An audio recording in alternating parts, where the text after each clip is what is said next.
యోగాతో బరువు తగ్గడం సులభం కేవలం 21 రోజుల్లో.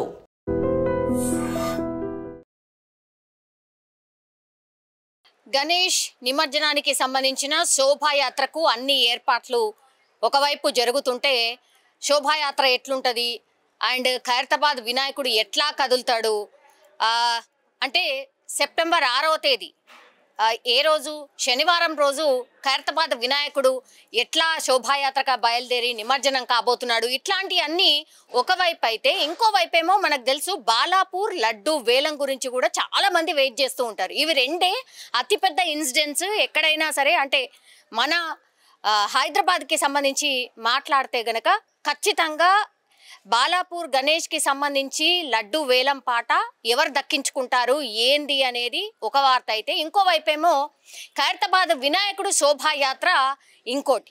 సో ఇవి రెండింటిని బీట్ చేస్తూ కూడా గత సంవత్సరం కూడా మాదాపూర్ మై హోమ్ భుజాకు సంబంధించిన అపార్ట్మెంట్స్లో లడ్డు వేలం పాట రికార్డు స్థాయి ధర పలికింది. అఫ్ కోర్స్ బాలాపూర్ లడ్డు వేలం లాస్ట్ ఇయర్ ఏమో 30,100,000 రూపాయలకు లడ్డు వేలం జరిగితే లాస్ట్ ఇయరే ఇదే మాదాపూర్కి సంబంధించిన మై హోమ్ భుజాలో 29 లక్షలకు లడ్డు వేలం జరిగినటువంటి పరిస్థితి. అప్పుడు కూడా రికార్డు స్థాయి ధర పలికింది అని అందరు మాట్లాడుకున్నాం.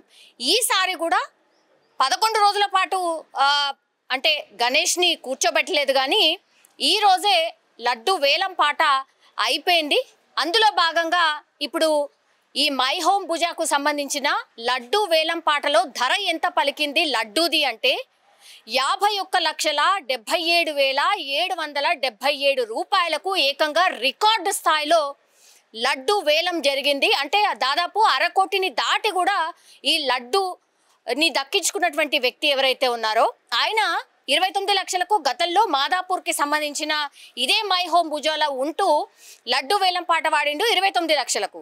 ఇప్పుడు ఏకంగా 51,77,777.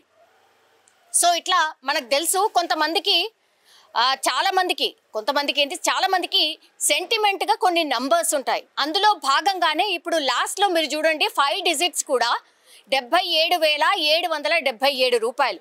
సో ఇది నాకు గతంలో ఈ లడ్డు వేలంలో పాల్గొని ఆ లడ్డుని దక్కించుకున్న తర్వాత నాకు చాలా బాగా జరిగింది, నా బిజినెస్లో గ్రోత్ జరిగింది అనేటువంటిది చెప్తున్నారు. ఈయన ఖమ్మం జిల్లాకు సంబంధించిన వ్యక్తి. ఆయన పేరు వచ్చేసి గణేష్ రియల్ ఎస్టేట్ సంస్థకు సంబంధించిన అధినేత అండ్ ఈయన ఖమ్మం జిల్లా ఇల్లందు గ్రామవాసి యాక్చువల్లీ. సో ఈయన లడ్డు వేలం పాటలో ఏకంగా 51,77,777కు దక్కించుకోవడం జరిగింది. లాస్ట్ టైం ఈయన లడ్డు వేలం పాట పాడిన తర్వాత ఏపీలో లిక్కర్కి సంబంధించిన టెండర్స్ ఏవైతే ఉంటాయో వాటిని దక్కించుకున్నాను. సో ఈసారి కూడా లడ్డుని ఎలాగైనా దక్కించుకోవాలి, అది ఎంత రేట్ అయినా ఎంత పలికినా సరే నేనే దక్కించుకోవాలి అనుకున్నాను అని స్పష్టంగా ఆయన చెప్పడం జరిగింది. సో ఇట్లా లడ్డు వేలం పాటలో పాల్గొనడం అదొకవేళ సక్సెస్ అయితే మాత్రం ఎట్టి పరిస్థితుల్లో కూడా వదులుకోవడానికి సిద్ధంగా ఉండట్లేదు కొంతమంది. అందులో భాగంగానే ఇప్పుడు 2 ఇయర్స్ పాటు ఈ లడ్డు వేలంలో పార్టిసిపేట్ చేయడందే కాకుండా వేరే వాళ్ళు ఎవరైనా సరే ఎంత ధర పలికినా దీన్ని ఎట్లాగూ నేనే దక్కించుకుంటాను అనేది కూడా ఒక సెంటిమెంట్ పెట్టుకొని 1/2 కోటి పెట్టి మరీ ఇప్పుడు లడ్డుని సాధించడం జరిగింది. సో నాకు చాలా బాగా జరిగింది, నాకు గ్రోత్ అయింది, నా బిజినెస్లో నాకు చాలా మంచి జరిగింది కాబట్టి ఈసారి కూడా నేనే దక్కించుకుంటా అనుకున్నాను అన్నటువంటి మాట కూడా చెప్తున్నారు. సో ఇట్లా లడ్డు వేలం పాటలో కేవలం బాలాపూర్ అనేదే వినిపించేది ఈసారి.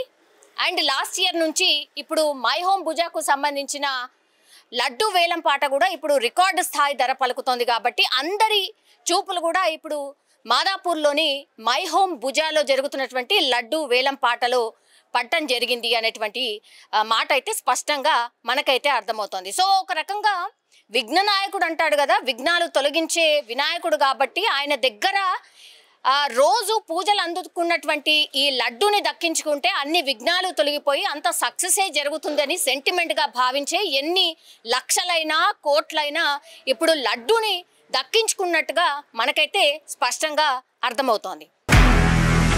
నిజంగా ప్రస్తుతం ఉన్నటువంటి సమాజం దేనికి ప్రయారిటీ ఇస్తుంది? ఆర్థిక సంబంధాల చుట్టూ మాత్రమే తిరుగుతోంది. మళ్ళీ ఎన్నికలంగానే చాలా విరక్తి కలుగుతాను. మంచి అనిపిస్తుంది కదా, లేడీస్ కూడా ఛాలెంజింగ్ జాబ్స్ చేసినప్పుడు చాలా బాగుంటది. ట్రాఫిక్ అసిస్టెంట్స్ గా నియమించిన ట్రాన్స్జెండర్స్ అందరితో సాల్యూట్ చేయించుకుంటున్నారు. ఫుడ్ డెలివరీ ఇవ్వటానికి వెళ్ళినటువంటి డెలివరీ బాయ్ అనిల్ పై కళ్ళ ముందు